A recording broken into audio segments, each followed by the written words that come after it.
Welcome to the final video in the series PRINCE2 Project Management Explained. This series is designed to give you a clear understanding of what PRINCE2 is all about. In the previous videos, we examined the principles and themes of PRINCE2. Now let's consider the processes of PRINCE2. Each of the processes includes a number of activities that must be completed during the project. Starting up a project is the first process performed in PRINCE2. Its purpose is to answer the question, do we have a viable and worthwhile project? Every project starts with an idea, but that idea may not be a good one.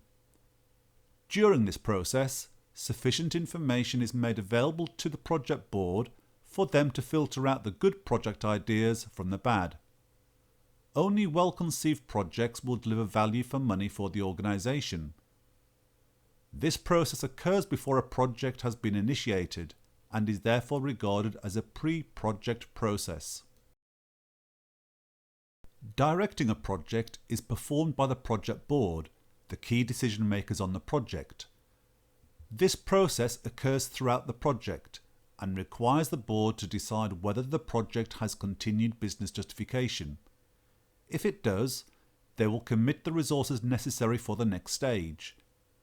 During this process, the board also monitors progress via reports from the project manager and makes decisions about changes, exceptions, and risks. Initiating a project is performed by the project manager. During this process, the firm foundations for the project are established, so that the organisation understands the work to be done before committing to a significant spend. It is when the project plan and the detailed business case are written, as well as when the strategies for managing risks, changes, quality and communication are developed. At the end of this process, the board has all the information required to decide whether to proceed with the project. The controlling a stage process describes the activities that the project manager must perform in order to allocate work to teams, monitor progress, manage issues and risks, report progress to the board, and ensure the stage remains within its tolerances. This process is performed throughout each stage following the initiation stage. Managing product delivery is performed by a team manager. During this process, the work allocated by the project manager is carried out. It is when all of the specialist products are designed, built and checked to ensure that they conform to their requirements.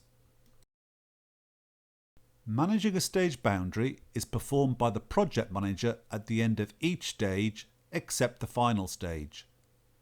During this process, the project manager prepares the information required by the project board to help them decide whether to continue with the project or not. It is also when the project manager prepares the detailed stage plan for the next stage. Closing a project is performed by the project manager at the end of the final stage of the project. During this process, acceptance of the project's products is obtained from users and operational teams. The products are then handed over to the users. It is also when the project manager will report on the achievements of the project and any follow-on actions that will be required after the project is closed.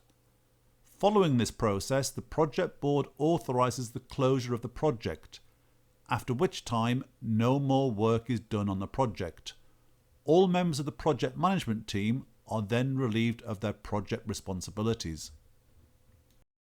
PRINCE2 is designed to ensure that the right information is made available at the right time so that the right people can make the right decisions.